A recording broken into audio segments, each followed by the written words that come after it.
I was going to ask, do you have some advice on that? Because I've always found that's the absolute hardest thing to teach is toughness. I'll give you the 4-step process.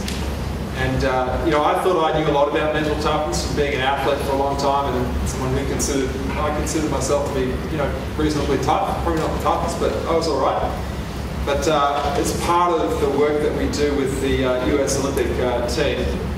They have a relationship, because they're based out of San Diego, they have a relationship with the Navy SEALs, who are based out of Coronado Island.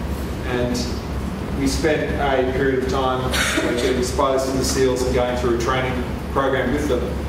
And one of the first things they spoke about was what is mental toughness. And I thought, here we go, this is going to be really good, because if anyone knows about mental toughness, it's the Navy SEALs. And they go through that program which they call Hell Week. And part of Hell Week is where they start, I think it's on a Monday morning, and they finish on midnight on a Friday night. And they don't stop the whole time. They get to eat, but they don't basically get to sleep. And if you pass Hell Week, as well as all the other training you did in the lead up to that, if you pass that, you become a Navy SEAL. Okay? So here are some guys who really know about mental toughness. And so, first step in mental toughness was the ability to set short-term goals. And when they start doing their calisthenics or their push-ups or their sit-ups, they count every single one of them. Because they're just focused on getting through the next one. They're not thinking, oh my God, this is just going to go on forever. They're focused on getting through the next one. So on the run, they're excellent at setting short-term goals. Anyone ever ridden their bike up a steep hill, looked at the top of the hill, thought, oh boy, I'm not going to make it. And so instead you've just gone, right, 10 metres in front. That's where my vision is. So the next step was set that small goal, but then number 2 is to visualise yourself actually achieving it. So seeing yourself actually being successful. Okay, so visualisation was number 2. Number 3 was positive self-talk. So what is that internal dialogue that you have going on? So when it gets tough, what do you say to yourself?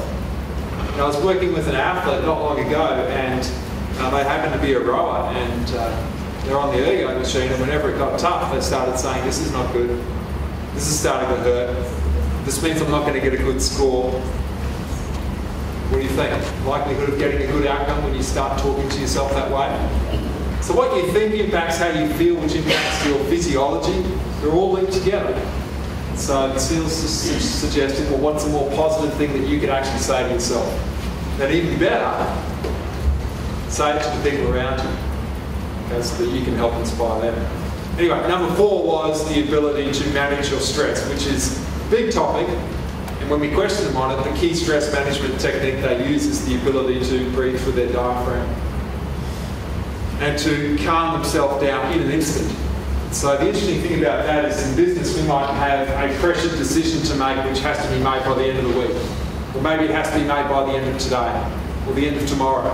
The point is we could have 2, 3, 4, 48 hours to consider what's the best approach. We might even get the luxury of going home and sleeping late.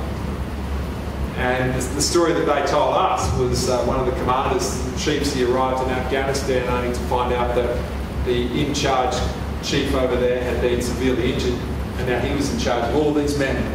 In an instant, he's landed on the ground and he's got to take charge of all these people. He says, I don't have the opportunity to sort of walk away and collect my plan and work out what I'm going to do next. I need to be able to mentally take a step back from the situation. Firstly, calm myself down, and then with a more rational and emotionally controlled mind, I'm able to make better decisions. And that's mental toughness. The 4 simple steps. Okay, but what do you think? Are those things that you can teach your athletes? Yeah, I'm currently trying to teach my daughters to breathe through their stomach. Because one, when she gets upset, she breathes through her chest, and that just is unsympathetic breathing, and it promotes the release of adrenaline, and you just get more and more upset. So these are actually skills that you can teach your kids to actually manage themselves on the field a little bit better, or a rowing boat before a race. They're all things that actually do work. So does that answer your question, at least?